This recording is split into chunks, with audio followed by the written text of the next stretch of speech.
करेंगे कि 600 square feet के तालाब में यानी कि 30 फीट लंबा और 20 फीट चौड़ा तालाब में, इतना छोटा तालाब में हम मछली पालन कैसे करें।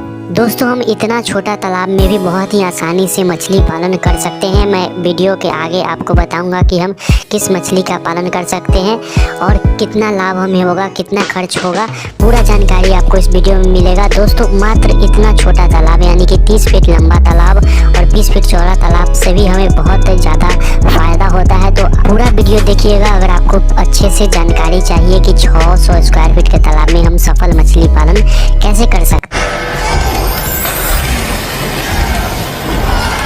तो दोस्तों, चलिए शुरू करते हैं। बात करते हैं कि 600 स्क्वायर फीट का तालाब निर्माण से तो आपको 30 फीट लंबा और 20 फीट चौड़ा यानी कि 600 स्क्वायर फीट का तालाब निर्माण करना है।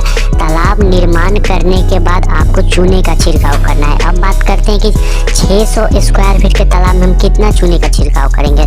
तो 600 स्क्वायर फीट के तालाब में यानी कि 30 फीट लंबा तालाब में और 20 फीट चौड़ा तालाब में आपको 40 kg चूने का छिड़काव करना है। यानी कि चूने को घोलकर जब आप तालाब निर्माण कर लेंगे उसके बाद उसमें 40 kg चूना डालेंगे। दोस्तों, तालाब की गहराई जो होनी चाहिए वो 6 फीट होनी चाहिए यानी कि 30 फीट लंबा तालाब और 20 फीट चौड़ा, और उसकी गहराई जो होगी वो 6 फीट होगी जिसमें 5 फीट तक पानी रहेगी।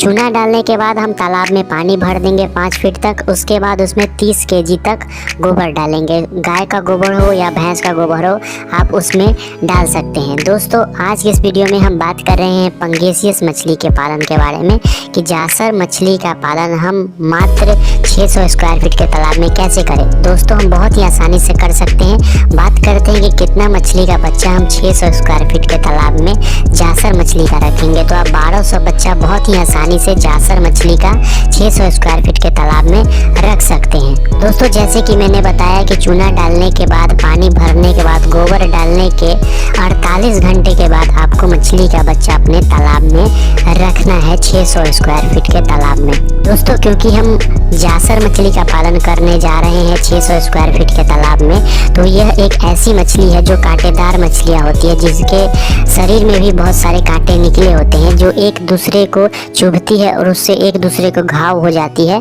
तो जब हम कहीं दूर से लाते हैं इन मछलियों को तो एक दूसरे से टकरा कर इन्हें घाव लग जाता है। तो हमें करना है कि तालाब में रखने से पहले 5 घंटे पहले, 6 घंटे पहले हमें इन्हें पोटेशियम परमैंगनेट के घोल में नहला देना है अच्छे से, जिनसे इनमें कोई भी संक्रमण अगर होगी, कोई भी रोग होगी या जहाँ से ये आई है वहाँ कोई संक्रमण रहा होगा तो पूरी बीमारी इसकी ठीक हो जाएगी। पोटेशियम परमैंगनेट के घोल से 200 ग्राम के घोल से हम इन्हें नहला सकते हैं, जिससे इनमें होने वाली सभी संक्रमण दूर हो जाएगी।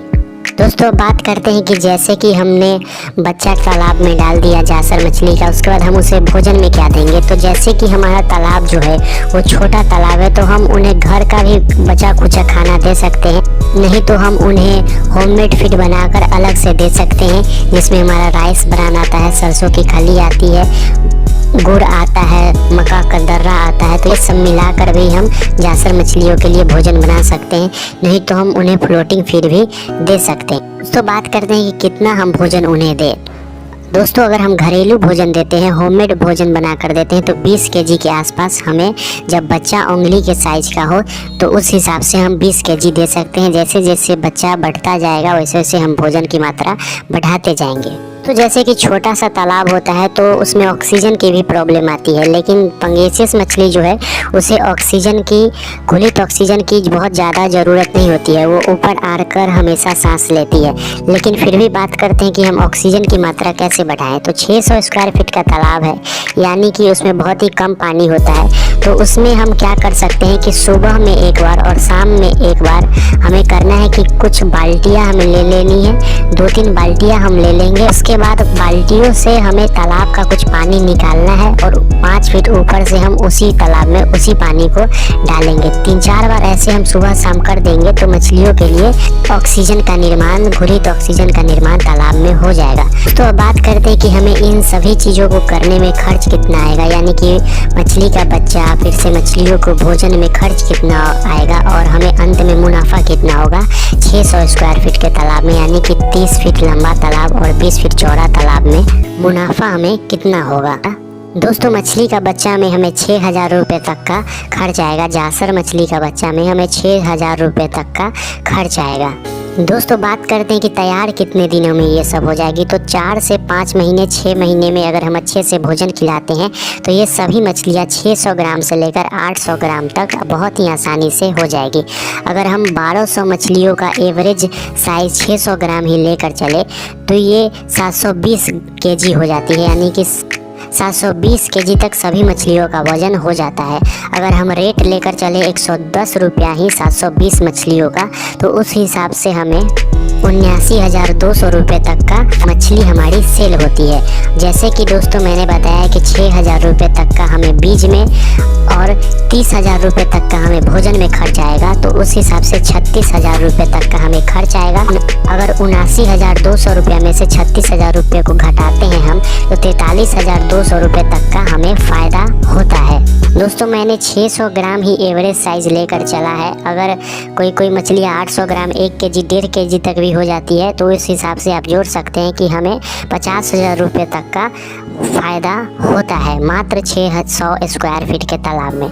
दोस्तों जैसे कि मैंने बताया है कि 4 महीने से लेकर 6 महीने के अंदर में मछलियाँ तैयार हो जाती है, तो आप साल में 2 बार इसका कल्चर ले सकते हैं। दोस्तों अधिक फ़ायदा के लिए आपको 2 से 3 ऐसे तालाब रखने होंगे, जिनसे आपको बहुत ही ज़्यादा पंगेसियस मछली पालन में फ़ायदा होगा मात्र 600 स्क्वायर फीट के तालाब में। तो दोस्तों आशा करता हूँ एक छोटी सी जानकारी थी आपको अच्छी लगी होगी।